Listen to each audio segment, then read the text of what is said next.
हरे कृष्णा, जय माता दी। प्रिय श्रोतागण, आप सभी पर भगवान विष्णु और माता भगवती की कृपा सदा सर्वदा बनी रहे। प्रिय श्रोतागण, अश्विन मास की पावन महीना चल रहा है जिसमें शारदीय नवरात्रि चल रही है। नवरात्रि के बाद एकादशी तिथि के दिन एकादशी का व्रत रखा जाता है। अश्विन मास की शुक्ल पक्ष की एकादशी को पापानकुंसा एकादशी के नाम से जाना जाता है। एकादशी तिथि भगवान विष्णु को समर्पित है। इस दिन जातक भगवान विष्णु की विधि विधान से पूजा करते हैं, व्रत रखते हैं और द्वादशी के दिन पारण करते हैं।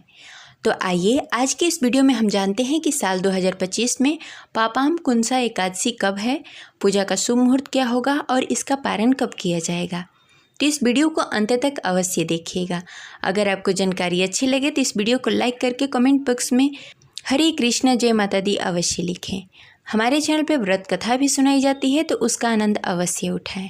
अश्विन मास के शुक्ल पक्ष की एकादशी का व्रत रखने से समस्त पापों का नाश हो जाता है और जातक को मोक्ष की प्राप्ति होती है।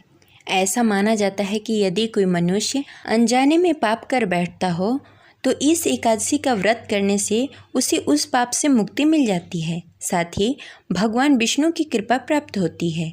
जीवन में सुख, समृद्धि, धन्य धान्य और शांति का वास होता है। पापानकुंसा एकादशी पर किए गए दान पुण्य का विशेष महत्व होता है। इस दिन व्रत करने के साथ साथ गरीबों को अन्न, वस्त्र और ज़रूरत की वस्तुओं का दान करना चाहिए। इससे पुण्य फल की प्राप्ति होती है। हिंदू कैलेंडर के अनुसार शारदीय नवरात्रि के बाद विजयदशमी मनाई जाती है। उसके अगले दिन एकादशी तिथि पर एकादशी का व्रत रखा जाता है जिसे पापानकुंसा एकादशी कहते हैं।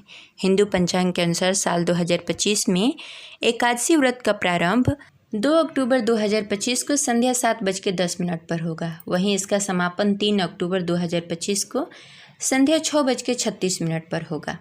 उदय तिथि के अनुसार 3 अक्टूबर 2025 दिन शुक्रवार को एकादशी का व्रत रखा जाएगा और इसका पारण 4 अक्टूबर दिन शनिवार को प्रातः 6:16 से 8:37 तक रहेगा। आप इस मुहूर्त में व्रत का पारण कर सकते हैं और इसके अगले दिन द्वादशी के दिन सुबह प्रातः उठकर पुनः भगवान विष्णु की पूजा आराधना करके ब्राह्मण को दान देके आप व्रत का पारण कर सकते हैं। पद्म पुराण और विष्णु पुराण के अनुसार पापानकुंसा एकादशी का पालन करने वाला व्यक्ति न केवल अपने जीवन में धन्य धान्य, सुख, समृद्धि का लाभ उठाता है बल्कि मृत्यु के पश्चात स्वर्गलोक की प्राप्ति होती है। यही कारण है कि पापानकुंसा एकादशी को मोक्ष प्रदायिनी एकादशी भी कहा जाता है।